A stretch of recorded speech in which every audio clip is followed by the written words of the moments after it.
Ladies and gentlemen, welcome back to the International 5 European Qualifiers. We're down to 3 teams, and now we're down to no more losses available for 4 anchors to give. They trail 0-1 in the best of 3 versus Vega Squadron.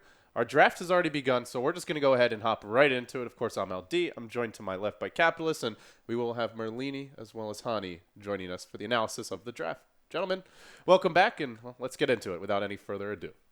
Hani, you mentioned Leshrac is going to be a crucial hero in this series, and once again, we see him first picked. This time, Vega Squadron going to snap him up.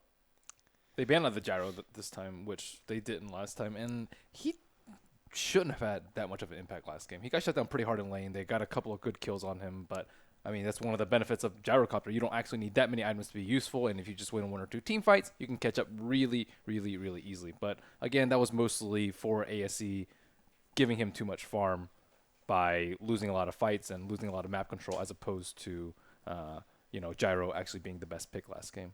I would generally say that Gyrocopter is still a very consistent carry. Like, he's never one of those, I picked a Gyrocopter carry, I'm going to lose late game, early game. Mm-hmm. He's always strong in pretty much any phase of the game. It's a solid pick. Maybe not the best first pick as a carry, but you're not running wrong going that hero. On the side of 4SC, the problem right now that I see is if it's a Leshrac running into that mid lane, you have a Leshrac against a Shadow Fiend, which to me heavily favors the Leshrac. Usually. So far when we've seen that matchup, it always tended to go one way. So I do believe that 4SC usually has a pretty good response in terms of helping out that lane, but it's not that great for Shadow Fiend. I guess you can make sure that he doesn't die in the early levels, and then Shadow Fiend can rotate towards the jungle if the lane would get too hard for him. But they have to do it in this game. Do you think it's worth it for them, though? You talked about how important Shadow Fiend was to 4ASC and how Vega Squadron should ban it out every time. Do you think that them giving up Leshrac for Shadow Fiend is overall good? I actually mentioned that it would be the other way around. I think the Shadow Fiend usually is really good for the side of Vega, that no one runs the Shadow Fiend. No one's one of the best SFs out there. Yeah, and This is an interesting draft here. We see Beastmaster picked into a Shadow Demon by Vega. Generally, Disruption's viewed as a really good counter to Roar. Now, they have run Beastmaster earlier in this tournament, guys, and when they did it, it was with a Drow Ranger. Is that something that we see Vega considering here? They also banned Dazzle, great against physical damage strats. They're just really good with Beastmaster, I think. I don't think that they're going to run it necessarily with the draw range. I mean, it's possible, but in my mind, it's just Vega Squadron through and through. That's one of their best off-lane heroes. They like to run it quite a bit. I also think, to build on what Hani was saying earlier about the fact that you do have some response for Shadow Demon to maybe help out that middle lane against the Leshrac. If there is something like that happens, you can actually take advantage of it with the Beastmaster more than most of other offlaners, because double bore against any solo support is going to beat out heavily. And Beastmaster, a little bit greedy in that regard. He usually fares like he can't get as much CS and experience as most other offlaners if he's only facing up against one support. That's really good for Beastmaster. I think, though, what you're mentioning about the draw, it's still possible to me. If they ran this kind of strat before with draw, you can put the Leshrac not on a support role, then it's fine. Then you still get something out of the aura, because you don't want to have a core benefiting from the aura that mainly deals magic damage. But it is still a doable thing here for the side of Vega. And I actually think draw is a very strong hero against the Bloodseeker, to be honest. Just why is he so strong against Bloodseeker? Because Bloodseeker can never man up. Bloodseeker, if you want to walk into the fight, draw pretty much any right click at that next to draw, even if you would rupture the draw, then she'll just stand there and keep any range here, you can walk into that. It is very, very scary. They could even go draw Visage if they wanted to commit to it super heavily. Honestly, it's pretty rare to see both of them available second stage, I feel, in the qualifiers. But for now, they're going to pick up a Wind Ranger, perhaps still wanting to mask a bit their true intentions. It still with leaves everything open. Yeah. That's the interesting part, that Alessia can't walk into the support role here. Then you have a Wind Runner middle that could benefit from the draw aura if it was the draw. But it doesn't have to be either. It doesn't have to be. Everything is open with these heroes.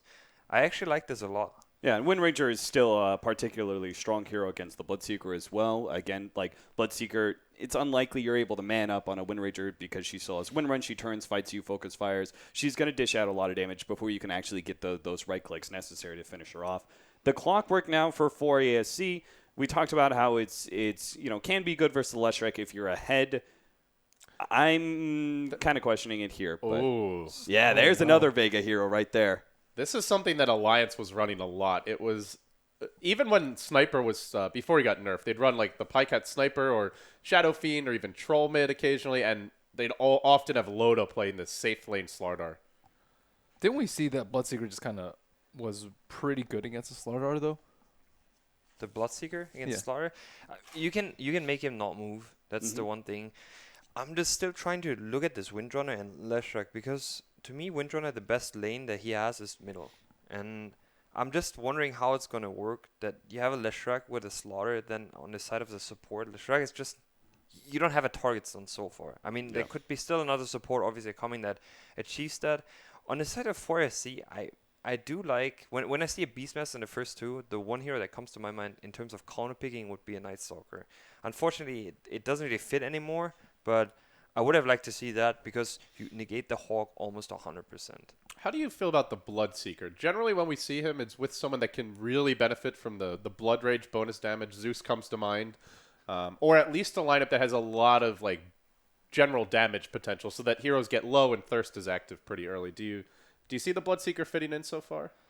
I mean, I'm a fan playing Bloodseeker in a different kind of style where you have something like you were mentioning a Zeus middle, then you have sides that you generally want to use the most potential out of the hero. And with Bloodseeker, what I see in 4SC that they don't tend to really do, exactly that. Yeah, you want hyper aggressive lanes. Yeah, And but they focus a lot on when they pick a Bloodseeker. Cap was mentioning that it's good against the Slaughter. Yes, you can stop a hero from moving. So in that aspect, yes, you cover that. But if it's enough for a Bloodseeker to be that worthy of a pick, I'm not sure. Well, we are going to see the Chen banned out now by 4 anchors. Vega, I guess they're expecting a support pick to round things out here. We mentioned all 3 of these heroes can be very versatile, but it is getting to that point where if they go for another core and throw like Windranger Leshrac or Beastmaster +1 into a support role, they don't really have the easiest time setting up kills. Everybody needs levels and farm so far. And, well, I mean, who do we think it's going to be here? First 4 anchors going to pick and then Vega. I would say Rubik for Vega. In my mind, I'm not entirely sure what 4AC really need.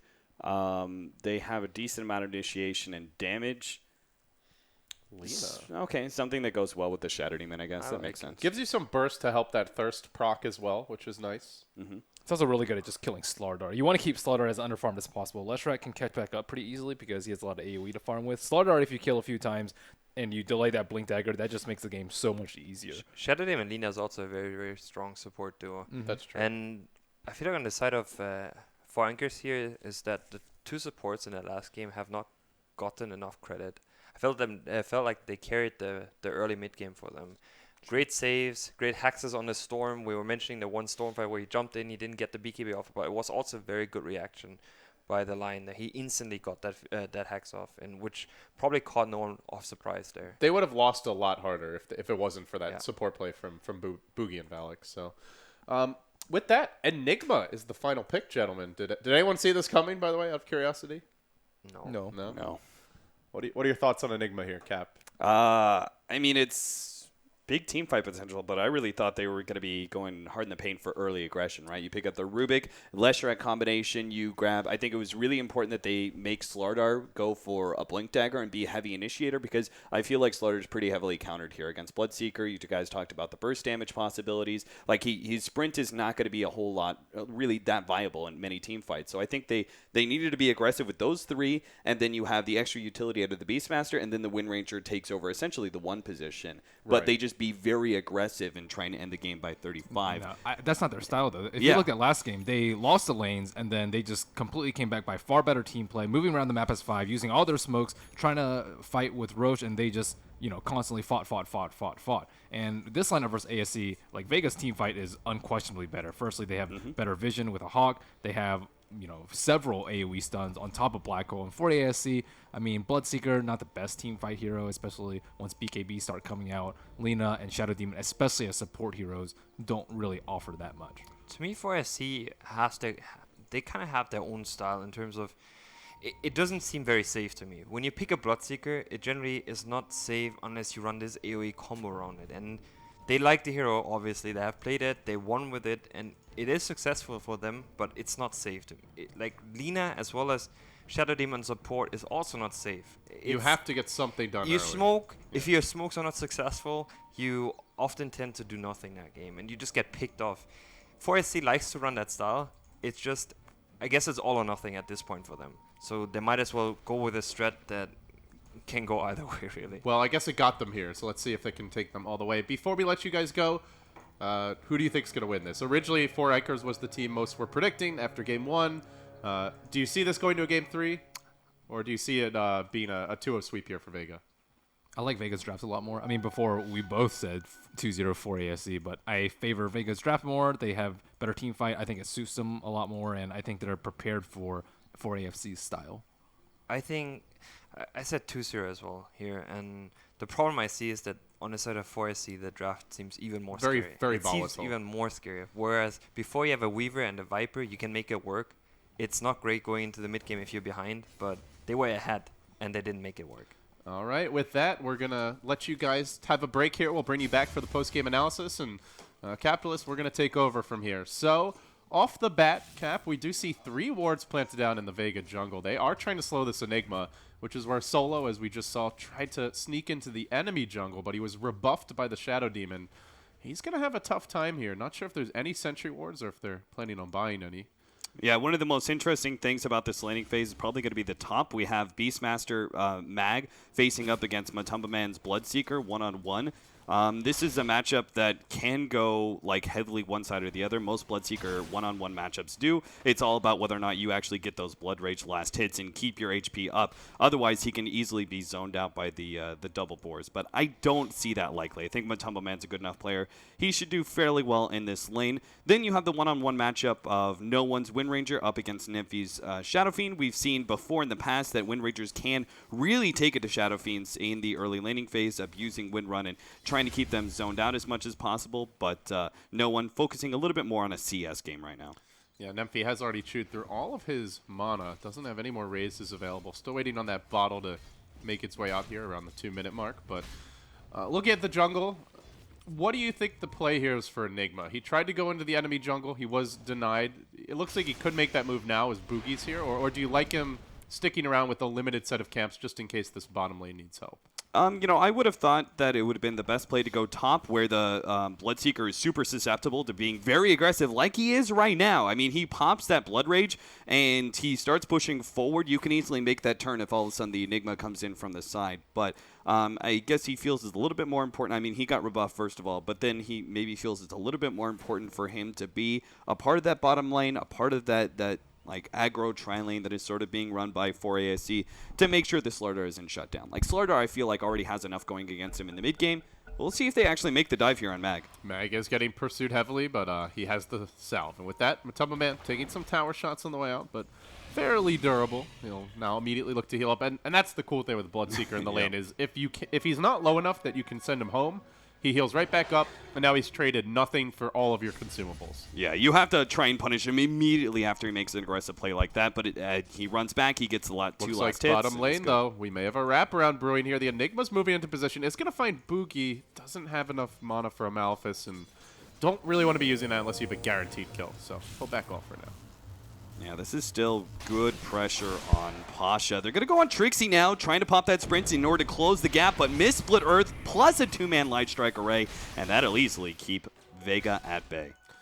Yeah, it is forcing the Enigma out of the woods. He's not farming right now, waiting for the camps to respawn, and that's kind of the downside here to only having 2 camps available, is you farm them quickly, and then you're just sitting around for nearly half a minute. Yeah, and you're still keeping the Slardar down. Like, the Enigma's coming over, but the Slardar is still not getting as much CS as he normally would, right? So it's still a really bad situation for him. Top lane, Matumba Man seems to be doing really well. He's pressuring forward, as he should, to kill the boards as soon as possible.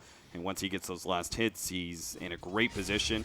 And middle lane seems to be going all right for Nymphy. He's going to start taking a CS lead. He's currently a little bit down, but that's to be expected. There's a disruption bottom. Boogie engaging. Trixie has found out Pasha, and with the support of Alex, looks like they will get the first blood here. He tries to stick up turns onto Alex, can't get the job done. He had no backup. The Leshrac was making his way home, and I believe they spotted that movement from a ward off in the Radiant jungle. Actually, I'm not sure if they did, but either way, they seemed to suspect he was gone, and they found their opportunity to pounce. Yeah, at the very least, they knew like the Enigma wasn't around. Now, our Leshrack's going to actually TP into the middle lane. Huh. They missed it. They missed the bottle recharge, so... Uh-oh, that hurts. Trying Yeah. for the bottle aura trick where you pass it off to your support as he TPs in, but I guess just a bit slow on the pickup. That's okay. They'll still get a bounty rune, so no one... It's more this bottom lane now that becomes an issue. Like, with no Leshrac bottom, Slardar is not doing much here. Yeah, they can't put the... Like, they could totally switch things up and put the Slardar in a support up against the Bloodseeker, but you can't put Slardar one-on-one against the Bloodseeker. Not at this point. He has 30 CS on Bloodseeker, and he's going to have a super fast level 6. Yeah, you could rotate the Wind Ranger around to help out the bottom lane, but you can't fully keep her there. At least if you do, like, whoever goes middle lane is going to have a hard time against the SF as a melee hero who's a little bit under-leveled. So there aren't many situations where Slardar gets good farm. They just kind of have to gank up bottom lane, I think, as soon as possible, and hope that is enough to force 4ASC away from this aggro tri-lane situation. Smoke by the Dire supports, and they're going to mosey over towards mid. Enigma in position to potentially counterplay this. Shackle coming through on an Emphy. Big commitment from no one, and there's the haste turn. So he's going to have to back off, and it's at the wrong moment. Heads to the north. The rocket coming in. Oh, they just miss him on the disruption, but a hasted Emphy pursues him. Up towards the north. The wind run will end. Emphy might get shackled here on the chase. Shackle not going to latch. Seema joining this one, looking for the stun. Only finds Nymphy, but Boogie and Valix are going to block each other. Somehow they still get a raid. Disruption comes through. Now Bloodseeker rise, and no one will end up giving up your first blood, I believe. No, second kill, excuse me. And now the score, 2-0. Yeah, and the support's making those heavy rotations. You still have the Clockwork, 1-1 against the Slardar, who is still 15-1 on CS. That's behind the SF, Clockwork, Enigma, pretty much everyone that's important in this game. So look at Matumba, man. Like, he is just fearlessly jumping forward because the Wind Ranger is dead. The supports can't really make good rotations. That's a big problem with running a Leshrac as a hard 5. Very unlikely he can make rotational plays. I'll see him moving in. Shackle barely missy. If that connects on Emphy, probably leads to a kill. Although, actually, Boogie was in the neighborhood. Might have been able to bail him out. Do want to point out, we have a TP already up on the Beastmaster, up against Bloodseeker. We've seen it already a few games now in the qualifier, where it's absolutely essential to have a way to deal with the rupture pressure. And it looked like they were hoping to bait the Bloodseeker in top. I think that's why they moved the Leshrac there, so that if he tries for a tower dive, they can counter gank Roar into Lesh stun, but Bloodseeker yet to actually use his ultimate. Just content to continue free farming here in the top lane. Yeah, our Leshrac is sitting at level 3. We're not going to get a whole lot out of this Leshrac, I feel, for the rest of the game. I feel we just haven't seen many support Leshracs as of late, and it just seems rather risky. If he doesn't have a good start, the hero is so squishy. But good news is they have a quad core this game with the Enigma, who is starting to catch up. 34 CS now ahead of the Shadow Fiend. Granted, many of them jungle creeps, so give a little bit less value for the number you kill off, but he's finding his way back in the game now. Yeah, for ASC, they just got to keep making these rotations, keep picking off the cores. At this point, they're going to be in a really great position by about 15 minutes. They should be ahead in pretty much every single core to their opposer, right? The Bloodseeker is going to be ahead of the Beastmaster quite heavily. No, yeah, no one one's dead. disrupted. There's a stun from Valix, nails it. Follow-up nuke comes through, and they get him with the double raise. This was right at the moment when Vega were looking to strike a course towards the north. They're heading up to the top lane here. They do have Black Hole. Smoke was committed for this, and they have the Roar as well. This is a big kill, and they should get him with the Malphys. Follow-up. I don't even know if they need the Black Hole here. Just perfect chain stun. That's a major takedown, as Pasha also thinks about it to go on Trixie. With the amp damage online now, all of a sudden, Vega starting to look a whole lot scarier transitioning to the mid game, but it's Pasha's turn to get caught out. Disruption, Light Strike Array, they got him. Cogs are ready if needed. He's going to dodge the stun. Pasha heading to the right and trying to TP out, goes for it. They'll have to hook, so he at least baits that out. A hook for a TP, it's something, but in the end, he still falls. See if Solo, like, I think it's a great idea for him to stay up in this top lane because he still has the Black Hole. He should be looking to immediately get a core pick off. It's unlikely he catches, like, the mid SF Solo because who knows what those two supports are doing. Since they just showed up at bottom lane, I'd like to see him attempt to make another go on the Bloodseeker. But Matumba Man not going to join that lane immediately. He's actually just going to go, I think, do a little bit of jungling just because it's safer. Kind of similar in the way that SF goes back and jungles when he feels pressured. But Well, Cap, I got to ask you, do you feel like Four Anchors has gotten enough out of the laning state so far? They have a very farmed Shadow Fiend, Bloodseeker on top, and the Clockwork doing well, but their supports are looking rather thin. And we talked in the draft and towards the end about how if this is an even game going later, Vega are just flat out scarier. Better team fight, excellent late game. 4AFC, more of a kind of pick-off type lineup. If you're Four Anchors, are you satisfied from here? Yes, I would say absolutely. I mean, the supports do look a little thin, you're right. But they're both still ahead of the last rack. Obviously, they're not going to be keeping with pace with the Enigma, but I think like the most important thing is levels, right? And they've got a level 5 Lina for pretty much full-time roaming dual supports. I think that's pretty good. You're going to see Volix really start picking up the gold, especially once he gets that Laguna Blade and they have more capabilities to just solo out heroes real quickly. A big reason why they're a little bit poor is the fact that Valix hasn't actually picked up any of the last hits on these kills. It's actually been Boogie who has been able to pick up his Tranquil Boots because of it, but obviously not that big of a deal. You really want Valix to be the one who starts getting the bigger upgrades. We'll see a charge in here from the sprint of Pasha. Not actually going to engage, forces out the clock cogs and backs his way out. As we head towards the mid-game, hitting that 10-minute mark, it's a rocket coming out from Four Anchors. Will scout out Seema. Does Trixie want to go on this? A little nervous with the Enigma in the neighborhood. That can soak up most of the battery assault damage and prevent any kill potential. So both teams transitioning into that farming stage of the game. Good wards on the Four Anchor side especially, though, giving them a bit of extra vision. You saw the clever way this one towards mid was placed as he walked up the cliff and up. Trixie's made his move, but it's on to 2. He's managed to block Solo away from this. Summoning the Eidolons, bringing them in a bit closer. Trixie may pay with his own life, though. If he does, not sure that's really worth it. Shackle coming through just to slow him down with the mini stun. They're going to have a power shot available, I believe. No one currently low on mana. Trixie with the TP out. Do they have a way to cancel it? Solo, he's got nothing. Nice. Had the Soul Rain, but even then, actually might have just had the Soul Rain. Oh, at bottom lane, Nifty's actually got an Invis rune. He's going to try and pop Pasha immediately. Whoa. Just a random farming crush, and suddenly Nemphy sad. Yeah, that was super unfortunate there. Just the random crush. I mean, they did have vision. They did have vision of the rune being picked up. So maybe that was just like, okay, He's been gone for a while now. Yeah. I'm just going to stun. Yeah, I'm just going to crush. I'm going to get the CS and most likely SF. There's a very good chance that he's around me. So that's why he backs up, hides underneath his tower. Okay, very good read by Pasha. Well, 4SC moving us 3 in now. They're going to look to push this bottom lane at the same moment. Vega also making a maneuver towards top. They're going for the 4-hero approach on the Bloodseeker. Rocket will fly through, not going to scout anything out.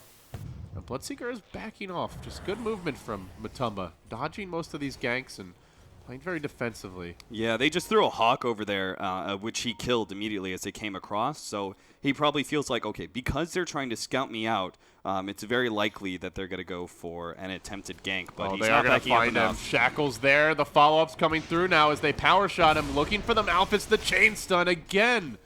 The ganker becomes the ganky. They kill off the Bloodseeker, who has picked up a Gloves of Haste here. Curious to see what the item is. Is this an armlet, a maelstrom, even a Midas perhaps? Yeah, I feel like it's going to be the Midas. I think wait to Matumba find Man out. is trying to play this a bit greedy. And I'm not sure if I like it necessarily because I feel like an earlier fighting builds to just make sure that you will triumph over the Slardar action, I think is the biggest play. But then again, it's kind of tough to go into these team fights. Vega Squadron very clearly have an overwhelming amount of team fight that you can't really fight into. So perhaps the Midas and going into the like kind of later game ideas of just, okay, splitting up, going for pickoffs, but never true team fights and just try and get ahead in the economy is the best idea.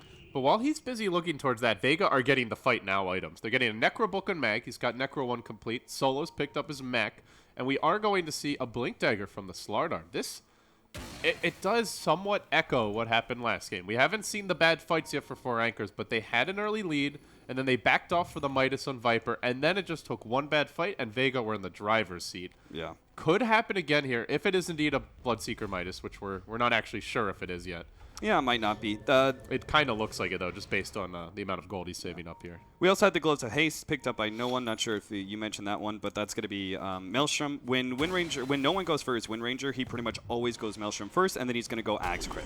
Little Shackle finding Trixie. The Blink Dagger reveal from the Slardar. Pasha finding the pickoff. Just more and more aggressive play for Vega as the games get later. This is generally how Vega matches seem to go. We've seen it, I think, 5 times now, where they normally do lose their lanes, or at best it's even, but they rarely dominate the laning stage. They get to the mid game, this 10 to 20 minute mark, and that's when they start looking for fights. Get your basic core items, try to establish map control with a ward or two, and then start finding pickoffs. Be it a Slardar Blink Dagger, we saw the Nyx Assassin level 11 in one of their earlier matches, and to some extent feels like maybe it's all going according to plan, although Nemphy is going to throw a wrench into it, denying this aggressive Radiant Observer ward up near top. Yeah, I mean, I know Merlini felt like they were more of like a 25, 35 minute like team fight team, but I always felt like the biggest strength of Vega was actually in the like 15 to 25 minute marker. I felt like right outside of the laning phase, once you start having those transitions, Vega usually upset the way the laning phase goes, or they win the laning phase and then they just dominate from there, one way or the other. They might get caught here, though, Cap. There's 5 heroes starting to converge on their position, including a double damage Shadow Demon. He's going to find Mag Burst. He gets off the disruption. Now the hook comes through, but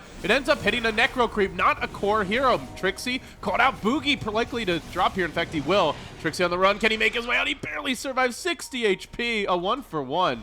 Could have been a whole lot worse. Our Bloodseeker still on the chase here, trying to run down the Enigma, but he TP's home and will make his way out in the end. So it settles into a 1-for-1 exchange. Damn, if only Mag had actually focused on just right-clicking the Clockwork instead of trying to get out of that silence, he would have actually killed the Clockwork and made that a 1-for-2. Instead, they lose Mag and quick and reactions by Shadow Boogie here again, I have to point out. He gets off the disruption. That makes it so the Beastmaster does not manage to roar immediately. Then he roars Trixie in the end, but Boogie just a nice stalling job there. And like you said, if Mag was hitting him this whole time, Trixie dies. But he hesitated a bit, and he ends up not getting the kill.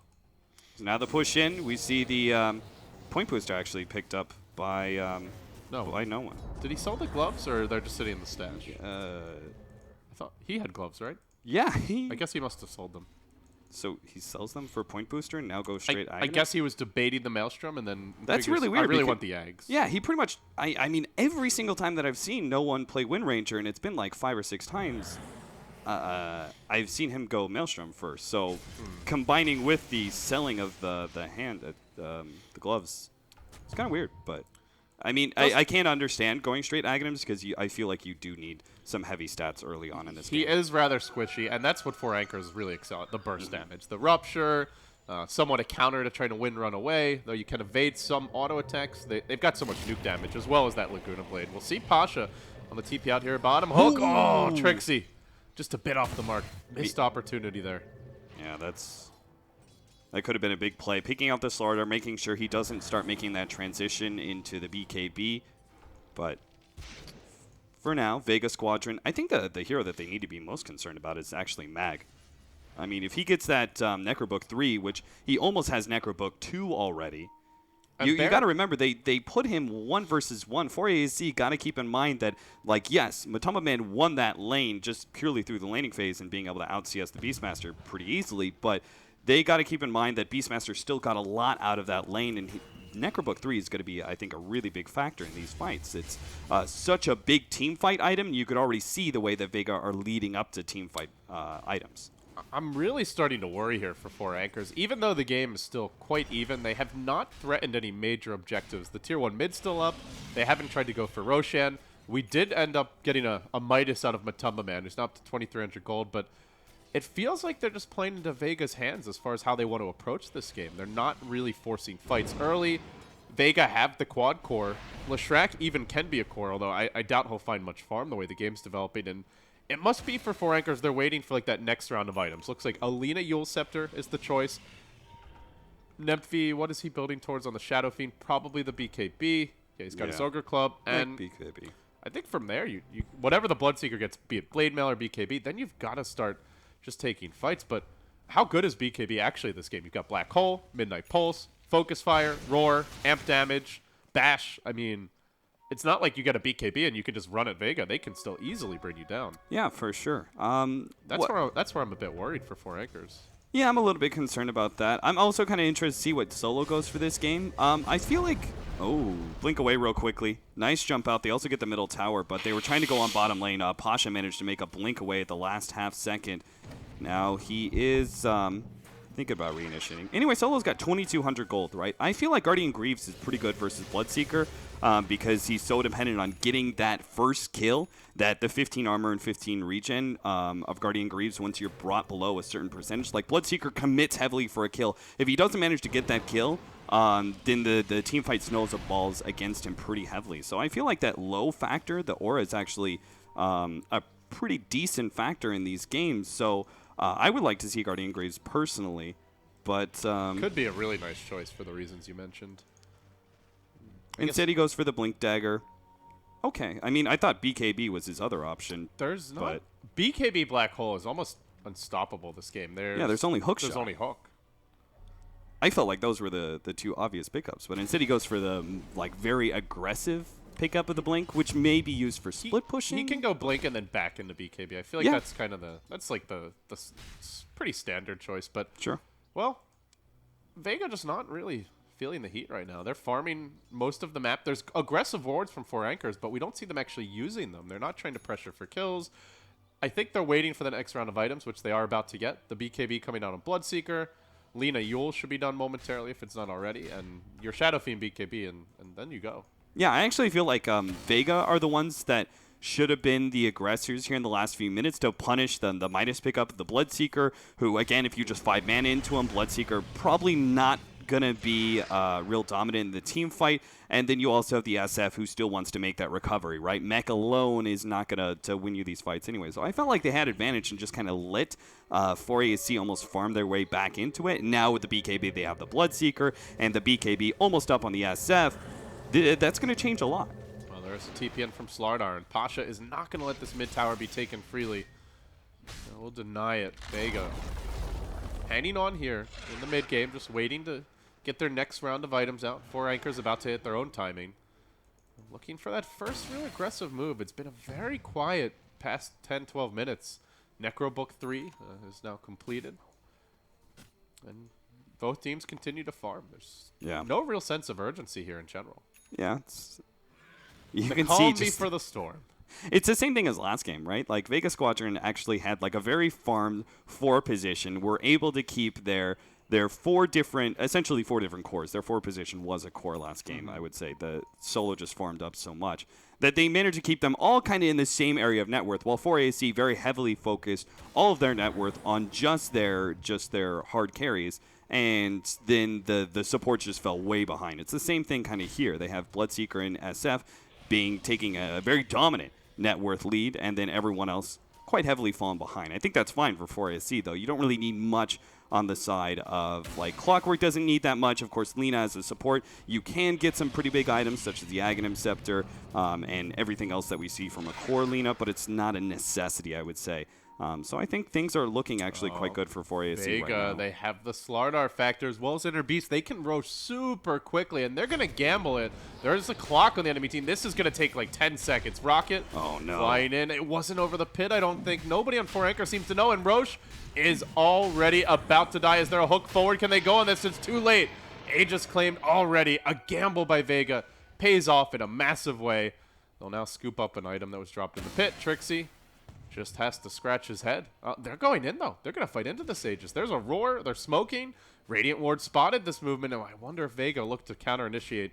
For now, they seem to back off. They're blink back from Slardar bottom lane, and soon enough, 4 anchors likely to realize they've been spotted, but moving towards mid. Trixie, if he hooks onto Seema now, could get him, but didn't actually have the vision. You know what really big reason that Vega backed up? Look at the Roshan ward. It was placed right before they left the pit. There was a counter ward already sitting there from 4ASC, but obviously it doesn't give vision, right? So they don't have any vision uphill, therefore they don't know that ward is there. So Vega actually get really good vision of what's going on with 4ASC and where they go, and 4ASC don't realize it because they just counter warded that like a minute and a half ago. You naturally expect that there's no ward there. Ends up leading to an Aegis, and a lot of extra insurance here for Vega as they head towards the mid game. I'm curious to see how exactly we're doing in terms of net worth, but it looks like it's at best even, if not Vega favored. Yeah, it's very close. Vega are probably just going to keep on. I mean, they may have to use the Aegis just because of timing. It depends on how quickly Solo forms up. But once they hit the BKB on the Enigma, like, you're pretty much unstoppable in team fights, right? Bloodseeker is a very easy hero to read where he's going. and Enigma is exceptionally good against him. They have no disables to go through it except for hookshot, which is super unlikely that you're able to get it to stop a black hole. Like, your positioning as a Clockwork has to be like somewhere way off on one of the flanks in order to catch the Enigma if he does a simple, straightforward black hole that catches Bloodseeker and zones the rest out. I'm just not feeling like this is the tempo for Anchors 1. Almost no kills, everybody farming. 4 cores on the enemy team. Bloodseeker not really snowballing, and they do want to change it up, Cap. Here comes the backstab. They're looking for that big initiation. If they can isolate Solo, maybe they can cause that black hole to be ineffectual at best. But the hook is an airball from Trixie, and he still marches in. The whole team's waiting for this. The counter crush comes out, and now they look to get just slaughtering them where they stand. Nemphy's going to die as well, and now Mag in front dealing with Matumba Man. Valix also low, gets off the finger, but everybody's got to scramble and run. 3 dead immediately. Boogie likely to be the 4th, and they black hole in Matumba Man. The Shadow Demon dies in the tree line. They shackle him as well. That's a full 5-man wipe, even through the Clockwork buyback. Oh, God. It started with a whiffed hook, and it just got worse and worse from there. Yeah, Solo played that excellently well. I'm really surprised they didn't go for Solo first, but the Clockwork whiffing the hook and not going for the Enigma. Solo then played it where he went very defensive. They basically had 3 heroes going for him, and he managed to blink away and then stun up. I think it was the Lina or somebody. Like, he stunned up somebody at that point in time as he was backing themselves away. There were basically no support behind the cores of 4AAC who pushed forward to deal with the rest of Vega. So Solo actually was a big distraction, and in the end, seeing that opportunity, manages to catch the Bloodseeker at the very end, gets them an extra huge kill, the full wipe, and now Vega Squadron are rapidly going to get out of control with the BKB coming up on the Slardar. You've got a Leshrac who's actually going to be able to tank up a decent amount. I mean, I said we weren't going to see anything out of this Leshrac, and I really feel like the rest of the team has been the biggest factor. But he's now got that 2,000 gold. Yeah, now that they've won fights and Leshrac can actually get some sort of survivability item or something utility, he will actually be able to do a lot in these fights. And one fight, Cap, 7,500 gold swing practically. Yeah. That is brutal stuff for 4 Anchors, and it's just not the nature of their draft to be trading evenly, heading into mid-game, and then lose one big fight.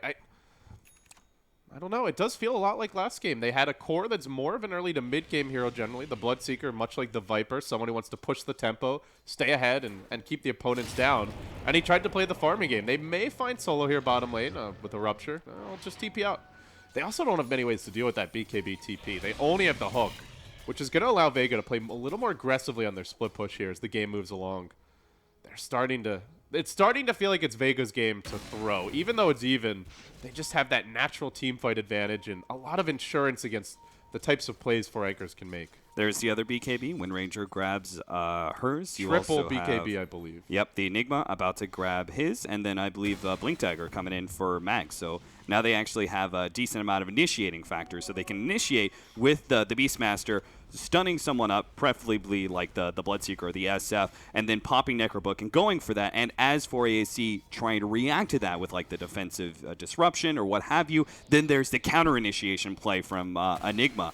Going to be able to get the black hole. And that's always, I feel, the best way to play Enigma is not as the first initiator, but the second one, right? That sees the reactionary plays from the enemy team and then finds the perfect black hole, because naturally the initiation chaos factor is going to make the enemy team mess up. The best of teams make some sort of positional error when they react to an initiation. And from that sense, this is the dream Enigma game. You've got the 4-staff from Leshrac to help him potentially initiate. Shackle, Blink Roar, Blink Crush, probably the biggest one. There's really no situation where Enigma has to go first unless there's something drastically changes this game. So yeah, unless he sees a 5-man black hole and he's like, well, it's Solo, man. He is known for his YOLO moments, so maybe he'll find one. They are trying to split push here, or not even split push, but just straight siege on the side of 4 Anchors. Blood Rage was used by Matumba Man, but as soon as that amp damage comes out, you get nervous. Now the Rupture coming out. Mag looking for the Blink Roar here. Decides better of it. Wants to hang on to it for a rainy day, and now they're going to lead with the Lina Yules, but BKB was available, and it immediately goes on the Valix the other way. Blink, black hole as well, finds Nemphy. Where's that hook to counter it? It's already been used elsewhere in the fight, and with that, Nemphy likely to go down here. That's 2 falling. Chasing forward is Seaman. That's a support Lesh who tries to get aggressive. He will end up paying with his life. A bit of an overextension, but they found the 3rd kill in the meanwhile, bringing down the prized Clockwork of Trixie. 3 for 1. And I'm not seeing how 4 anchors can win these fights. No, they had to be able to get some fights as soon as they got their BKBs and win them heavily and just continue to be aggressive onto Vega. Once Vega got their own BKBs, I think a lot of things were lost. First of all, your dual support that was supposed to be so strong no longer does anything, right? It's very obvious you disrupt into Light Strike Array or then Yules into Light Strike Array. Those factors no longer there. And obviously, the Lena's nowhere close to an Aghanim Scepter. So her magic damage just falls to the waste. You've got a defensive disruption at best, and that's all those 2 supports really bring to the table anymore. You've got a Clockwork who's primarily magic damage and a bit utility with his Blade Mail picked up. That doesn't really do anything against the BKBs either. So all you have left is then the Bloodseeker and the SF. So really all Vega Squadron have to do is make sure that they roar one of those guys and black hole the other, and they've won the fight. Now Matumba Man going into Assange and Yasha. I just feel like it doesn't matter what item this Bloodseeker has right now. He can't do anything. He runs in, he gets roared, or he gets focus fired, or black hole. He's fighting through Midnight Pulse. He can get crushed, amped. He can't just run in. It's like really it's only Clock who can initiate the fights, assuming that it's a 5v5. And if Clock jumps in, they have the 4-staff on last track. They've got triple BKB, so you're not even afraid of that Clock initiation. I mean, I hate to sound like the sayer of Doomsday, but I just don't know what 4 anchors do. They split push okay, but it's dangerous to do that against the Hawk, against the Beastmaster Roar Blink initiation, against the Blink Crush, the chasing power of Slardar. They're really pinned back strategically, and even in terms of farm now, it's starting to go against them. Yeah, they got to get a really big Roshan fight, I think. Roshan's up in 1 more minute. That is like the most likely scenario that 4AC make a comeback is Roshan fights in general, like even if you are ahead, they're very awkward fights to take most of the time. So I think 4AC really got to strike hard in that. Hopefully they have a smoke still on their side to be able to utilize. Otherwise, no smokes in shop, and they have 1 smoke on Boogie. So that's got to be Roshan's last smoke somehow. For 10 minutes, it looks like. That's a long time. Yeah. And you're up against the Hawk, as well as Power Shot even to scout, not to mention amp damage. So if you don't have smoke, you're going to have a very tough time finding those openings. And for Vega now, you can see them just starting to get more confident in their split push, their farm. The BKB cores are not particularly worried about any kind of initiation play. We'll see that. You'll stun, easily dealt with by BKB. It does bring the duration down, and that is a costly 10-second BKB charge to be spending, but just having even the 5 seconds, it's going to be very difficult for 4 anchors to punish that. Is Enigma going for Octarine Core? He is right. I don't think Aghanim Scepter is the play, right? You really think Octarine? I mean, I don't think Aghanim's is a necessity here. Like, if anything, I would have thought, okay, you go like Arcane Boots Bloodstone into Refresher. Enigma? Yeah, Bloodstone Enigma. All right, let's see. Hey man, we've seen some like 35 minutes on Yasha, so I wouldn't put it past anyone. It's this time around it's 4 anchors though. Looking for the Roshan, and they're gonna find it. This is big for them. They needed something to shake this game up, but Solo's already there, and he's dropped the black hole. Where's that hook to cancel it? Trixie can't find the angle. They were body blocking him as he swung around from the left side. They end up losing their Aegis. Matumba Man trapped within the pit. He's dead as well. Quickly dealt with both cores down. Now it's time for round 2. Nemphy with the Requiem engaging onto Pasha, but Wind Ranger's gonna run forward, strutting onto him. They've already lost the rest of the team. It seems Nemphy will pop like a pinata. Valak's likely to be next. There's the hook from Trixie. Gets in nice and close. Bloodseeker could have a field day here. He starts to slice through low HP heroes, but Wind Ranger stands their ground. The Necro Book forces Matumba back. He loses thirst. He dies as well. 4 dead in the end, and that was with the stolen Aegis, or not even stolen, but snuck Aegis, I should say. That was even a buyback on the Bloodseeker, and another death going his way. A disaster in the end for 4 anchors. Solo, man, his reactions was so good. The Roshan goes down, and he immediately jumps into the pit. Watch what happens, right? He black holes, zoning out the rest of the enemy team. Watch what Pasha does with this. He blinks for, doesn't go for Nemphy. He locks down Matumba Man, because that guy doesn't have Aegis. So you might as well go for him. There's going to be no support for them. The rest of the team just collides into the Roshan pit, and from there, it's total disaster. I mean, the rest of 4ASC can't even get close to the Roshan pit. Like, Nemphy comes back and he kills Pasha, but it takes him so long that he is pretty much dead by the time he gets that last right click. And it really goes back to the strategic matchup issue here, where when Bloodseeker BKB's in the pit, so what? Slardar doesn't care. He just jumps in, amps him, starts smacking him, he gets a single bash, and he's going to lose like at least a third to half of his health. Other thing that fight was Trixie couldn't find a hook angle. They had the Beastmaster kind of bodyguarding there. I think the Wind Ranger was in the way as well. So the Black Hole got to work its full magic, and it was such a good zoning Black Hole on top of that. Not just the hero it caught, but as you mentioned, the Bloodseeker trapped within. Nowhere for him to go. And now the Daedalus is up on no one. This is where the damage really starts to pile up for Vega Cap. They may look to start taking objectives here. Yeah, and you like, even if 4AC managed to draw out this game a bit, Wind Ranger is always going to be ahead of the SF in so many different ways. Like, net worth naturally, but, like, the SF is going to go for, like, a Butterfly at some point in time, right? But that's already going to be countered out by the MKB. That's a natural pickup for the Wind Ranger. I like what his item choices is instead. Assault Cuirass is definitely the right play because, okay, first of all, it can't go Butterfly against MKB, which is a natural pickup for the Wind Ranger, but also the armor increase against a Slardar who throws out that minus 20 armor. You really need that Assault Cuirass on your SF as early as possible, but I don't think it's going to change much here. There's a bit of a push being dealt with. 4 anchors shoved that bottom lane in, but no one's there, and he gets the deny as well. Just a bit of salt in the wound as 4 anchors try to cobble together the next game plan. So far, this just hasn't been their series, and unfortunately for them, a loss here, they go home. They fall. Oh, there's the hook. Seema gets caught, but there's a 4-staff available. They have the Bloodseeker in tow, and with the Rupture, he'll just bleed himself out, kind of embracing his fate and even impaling himself on the spikes below. So it is going to be an Aghanim Scepter on Enigma. I didn't really see it just because I didn't think, like, the extra Midnight Pulse factor was going to be that big of a deal. It really, I guess the one thing is it really deters the Bloodseeker from running in. Now he's running into insane damage that goes right through the BKB. Yeah.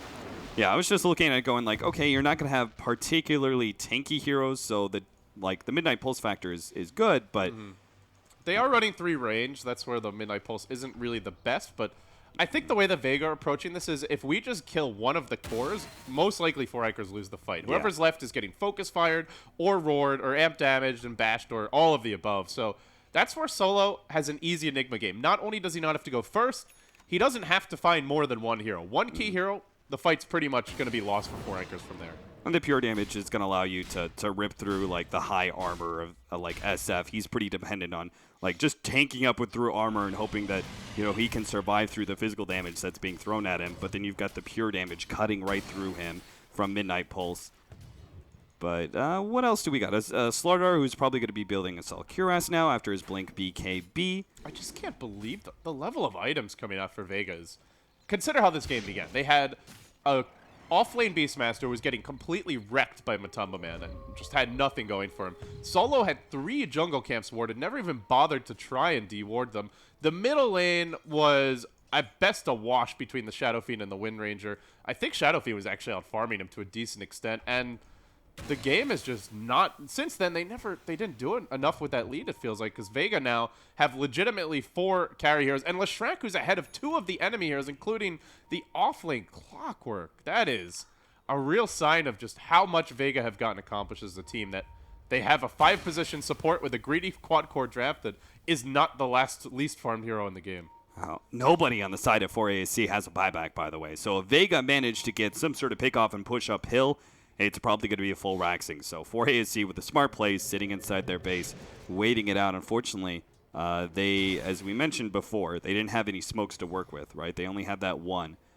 And this means when they're stuck inside their base like this, they don't have the opportunity to make some sort of smoke out play, get a pick off, or even a convenient team fight for them, and then take some control of the map before Vega inevitably corral them back inside the base again. So they're going to be stuck here for a while. They're probably just going to be starved out.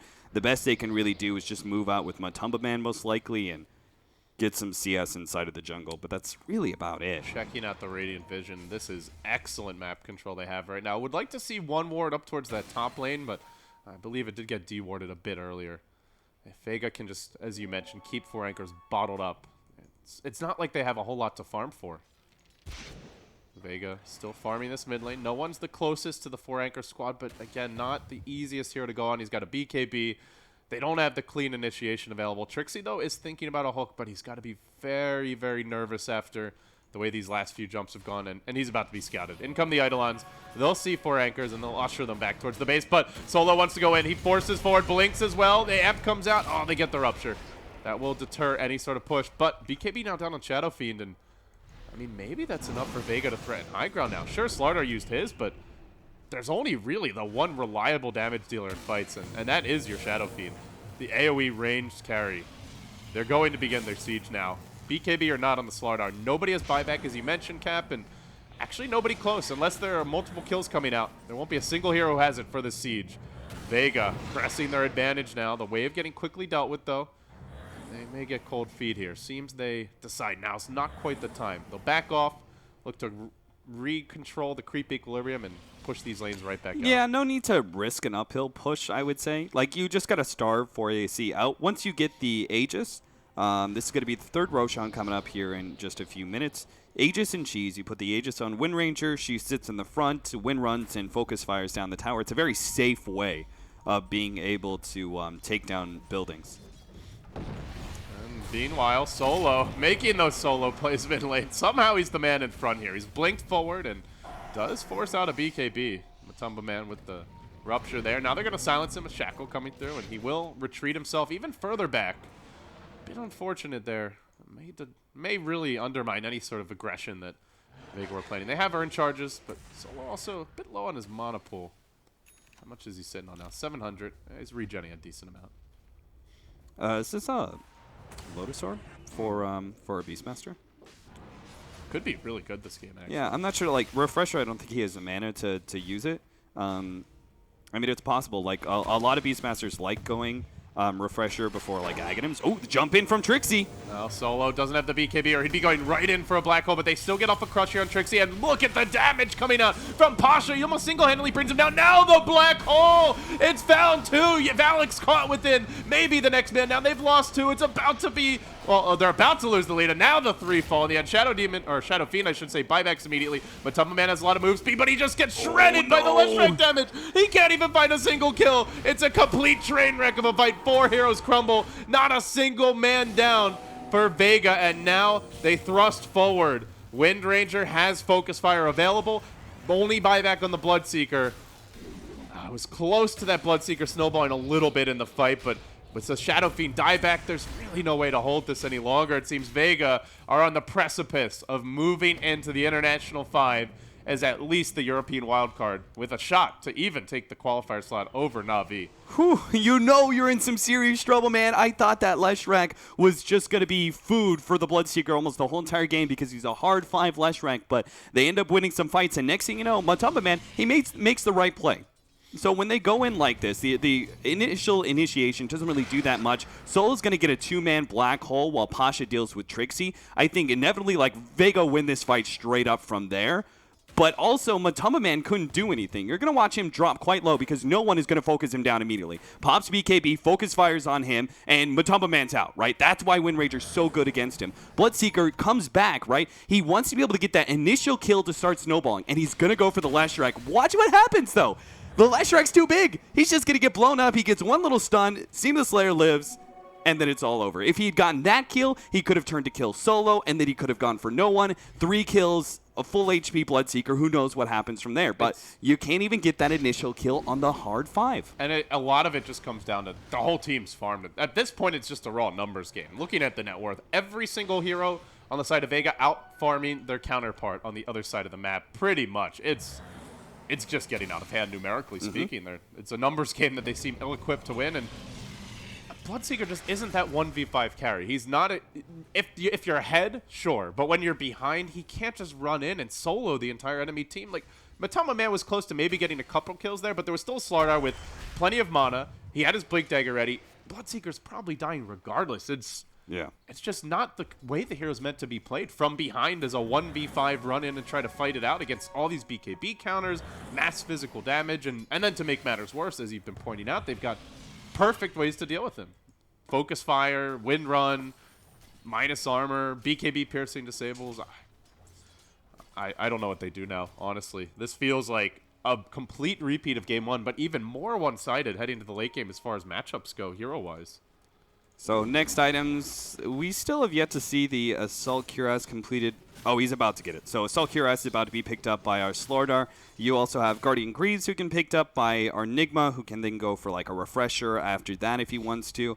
Still interested to see if Beastmaster goes like Refresher, if he goes for the Lotus Orb. I like the Lotus Orb idea just because it goes back to the idea if you take Roshan, you get an Aegis on the Windrunner, and Wind Ranger, you put her in front, she Wind Runs, she Focus Fires the tower, and you could put Lotus Orb on her. If he wanted a Lotus Orb, he actually has the gold right now. Yeah. So with that, Hani seemed to think that it would be a Refresher, and it looks like he is saving up for something a bit bigger here. It's pretty natural for Beastmasters to want to go Refresher. They usually get it before Aghanim Scepter anyway. The value of being able to have 2 Primal Roars is pretty good. And then, I mean, it is a good Lotus Orb game, to be fair. You've I got think the Rupture, so, Laguna Blade, even something like Demonic Purge is kind of nice, so it could be a good pickup, but you get Refresher on Mag, and it seems like that's the plan for Vegas. Let's just have so many spells. Like, we can use Black Hole on one hero. We can double Roar, the same hero twice if we need to, 2 separate heroes. They can just commit huge spells just for a single kill, and then the fight's over because they're the nature of the draft. There used to be a Roche there. Vega making short work of it now. And I just go back to this Wind Ranger of no one. He's been a real playmaker for the team. Even if he's not always on the flashiest hero, he just finds his farm. He doesn't make mistakes, and suddenly you've got an MKB, a Daedalus in tow, and it's only a matter of time, Cat, before they just go for the 5-man high ground siege. This might even be now. Top lane's pushing. Bottom lane's going to be around the river. 4 anchors are about to face the hardest base hold of their life, and the most important one at that. A loss here, they go home. Yep. Wait on the Refresher, and then I think they're good to go.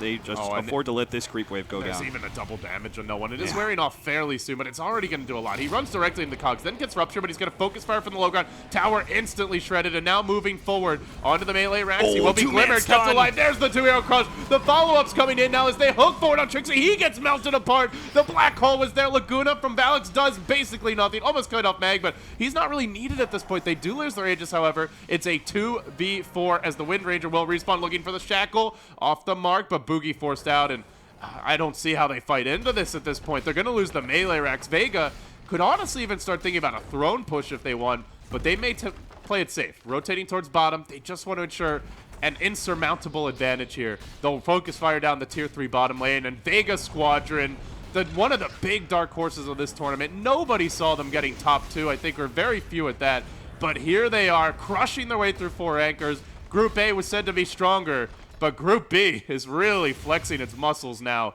This may be 0 teams from Group A even making it into the final 2 as they move up towards top. Focus Fire again from no one. He gets Ruptured. He doesn't care. He's just going to stand here, continue to do his work, and by the time these 3 heroes respawn, it's basically going to be checkmate. Mega Creep's about to come out.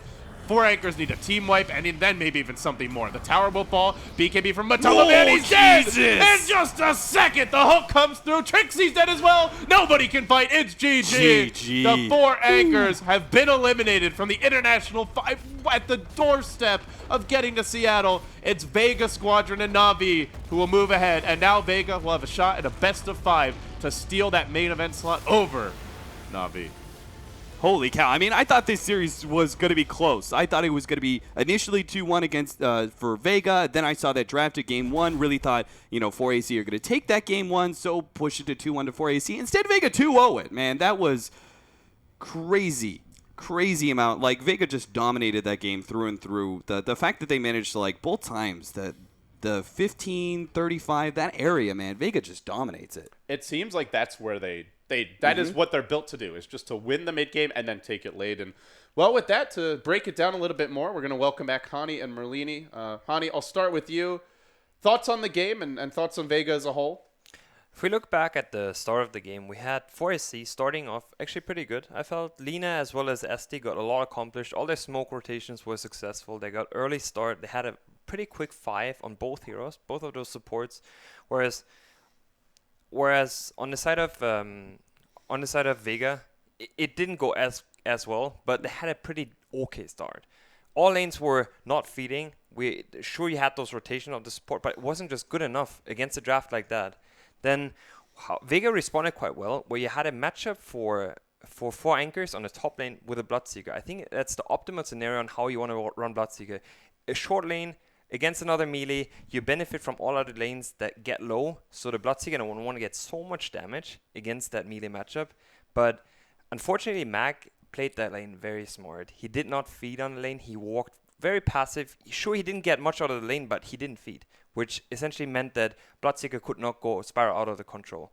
And then once a Beastmaster, he hit level 6 on the wave, and the rotation came with that. He got that 6, they locked him down the first time. After that, they hunted him down in the forest as well. So Bloodseeker, just one of those heroes, if you don't get that spiraling out of control factor, it's really hard to like sustain that game and go into the mid-late game. I mean, even more so than other snowball heroes, because at least like a Storm or a Queen of Pain or even a Slark, they can flash farm reasonably well, but even Bloodseeker doesn't even really have that. He just couldn't do anything this game. Other than that, I like you were mentioning, is that you have a Bloodseeker as your core, and he was on top of net worth. You fight into Enigma, Slaughter, Windrunner, as well as Beastmaster. It's 4 heroes that pretty much shut down the hero. It's really hard. 2 BKB disables as well as Windrun. We saw in the last fight, he tried to man up. It took just 1 second to kill the hero. And then it came pretty much down to the 1-5-on-5, 26 minutes in. Trixie missed that hookshot. That was very crucial. And to me, that pretty much sealed the game at that point. I would like to mention that I was going through that scenario on what exactly happened is I felt Trixie he saw the rocket coming onto the Enigma, and it was his rocket. He saw the Enigma. My first intuitive was going for the Enigma with a hookshot. He does not go for the hookshot on the Enigma. We see Bloodseeker going for the Enigma instead. And when you break that down, and you know for yourself, you have to make a decision, and then he whiffs that hookshot on the Beastmaster instead. I felt like it could have been a miscommunication there because I don't see him missing the hookshot onto a Beastmaster if it was his initial target. Do you think it was a better play to go for Beastmaster there, or should you be going for Enigma? If you organize that well and the communication is good, Matumba probably called out the Enigma. I think it's a fine call to make. If he wants to go for the Enigma instead, he can lock him down as well. You Eruption, and then there's not much to do for Enigma. And his positioning was very far off. He went outside the area so he could potentially get a great black hole off. Yeah. And it could have been a great play, but the initiator has to make that call. And if he fails that, we saw what happened. It kind of showed how tenuous their draft was in the mid game, though. That one slight misplay like that, and the whole game plan just crumbles. But Ben, anything that you want to add here to what Hani said as far as the way 4 anchors played it, how Vega reacted? Overall thoughts on the game? Personally, I don't like a Bloodseeker picked up that early unless you play the very aggressive playstyle. We've seen, it was in 6.83, Zeus Bloodseeker was just very, very strong, but they have too much setup. There's not that much synergy like Clockwork and Bloodseeker. Like you hook in and then you can maybe get the blood right off, but there's not really that much rupture damage coming out. With Shadow Demon, you're looking to just straight kill people right on the spot from 100 to 0, and it just didn't really... I know that Matumba Man's very good with the hero, and they like the hero a lot, but I think there are other heroes that they can either build around the Bloodseeker to make it synergize a bit better, or something else other than the Bloodseeker that just fit what their main goal was, that could actually man fight 1v5, or even like 1v2, which he couldn't at the end of the day. But I'm very sad to see 4ASC go. Actually, I thought they were going to win yesterday versus Na'Vi, and it's very unfortunate that they came through the winner's bracket and now are eliminated. Well, they are eliminated, so that's pretty sad for them. But for Vega Squadron, this team now has a shot cap. They could end up running the table if they can beat Na'Vi in the upcoming best of 5. They go to the main event of TI. This is a huge match for both teams. Na'Vi probably come in, certainly for the average viewer, as favorites, just based on the fan base, if nothing else. They've had the more impressive showing overall in the tournament. How does this matchup stack up for you? Do you have a favorite? Do you think it's pretty 50-50? So I feel like Vega Squadron usually, so the way I've always described it when I've ever casted Vega Squadron against other CIS teams is that Vega Squadron are usually able to take the next step, right? So a lot of the CIS teams, especially like the tier 3 teams, focus a lot on the laning phase and trying to dominate that. We've seen like Vega Squadron don't need that, right? They're better in that transitional phase, anywhere from 15 to 30 minutes. They're able to actually make huge comebacks, which we saw brilliantly in both of these series. Every game, even the series yesterday, same thing. Yeah, so they lose the laning phase, they still come back. I would say that Vega Squadron have they're able to grasp more of what they can do in the mid game and don't necessarily all in on the laning phase. That usually allows them to beat out most of the CIS teams, or at least fare very well against them. That being said, though, I feel like Na'Vi are still the stronger force. I feel like Na'Vi is one of the teams that Vega will not be able to beat. If they've been facing up against like anybody else in their group, I'd say Vega easily, but I think Na'Vi are still the stronger force. They're more experienced. They have a lot more to play with. Vega Squadron, if they do win, it's going to be again, the same way I thought they would beat up against 4ASC, which is playing heavily into their kind of style of picks. Phantom Lancer, Ursa, pick up more Beastmasters. Love seeing that hero from them. So a little more spice and creativity, Sure. perhaps. Okay. Do you guys agree? Hani, Merlini, do you view Navi as heavy favorites? How do you think these teams match up? I mean, going with my prediction, at least I can be right on this one. With Navi ends up on top. I mean, they had a 2-0 already against them. So I would see them as a favorite going into the series.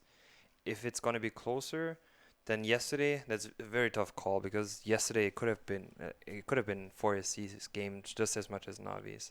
It's a really hard decision to make. Vega has shown everyone that they're more capable of performing it. No one would have seen them in the top 2, at least from my point of view. I wouldn't have seen them They there. were second in my compendium predictions. All right. Nice. I think that Navi matches up very well versus Vega, because I think it would have been the same story as game number 1, except at 10 minutes, Navi doesn't slip up. And they keep up the pressure. They win the lanes. They probably win the lanes harder than 4ASC would, and then they don't relent. I remember watching them play versus Yellow Submarine, and Yellow Submarine is a little bit more YOLO, but they do 5-man a lot. And Navi was very, very good about responding to the 5-man. They always overcommitted to the lanes, and they never got greedy, which is how I feel 4AC lost the first game. Trixie going a little bit too greedy on the Viper and not using his farm to carry his whole team through the mid game. So I think this matchup is actually going to be much worse for Vega, and they have to shift their focus more on lanes or more on objectives, and they can't rely on their better team fight and their massive smoke ganks to pull them through. The other thing is Navi team fights exceptionally well. I mean, that's always been the strength of this team. With Dendi, Havos, Funnick, you've got a lot of their old pillars from their most recent era of excellence, plus you've got the art style factor. And we've seen Saniko just win engagements for the team, maybe even the most impressive performance of all yesterday. So you can't just count on out team fighting them, at least not unless your draft allows you to have a massive advantage there. All right, well, with that, guys, this is going to conclude our second-to-last match of the day. We now know the 2 teams from Europe who will be moving along. It's going to be, unfortunately, 4 anchors eliminated here, but Vega and Navi will be facing up next in the grand finals of Europe. That cast will be brought to you by, I believe, Toby will be joining Merlini here. And, well, with that said, Cap, this is our final cast for TI5, so it was a fun, man. It was a pleasure. It was awesome. I hope you considered allowing me to join BTS. Well, we'll have a All right, response thanks. soon for your application. And with that, guys, we'll take a break here. But when we come back, the grand finals, a best-of-5 showdown between Vega Squadron on one side and Navi on the other. Winner will be in the main event of the International 5. Including a double damage Shadow Demon. He's going to find Mag first. He gets off the disruption. Now the hook comes through, but it ends up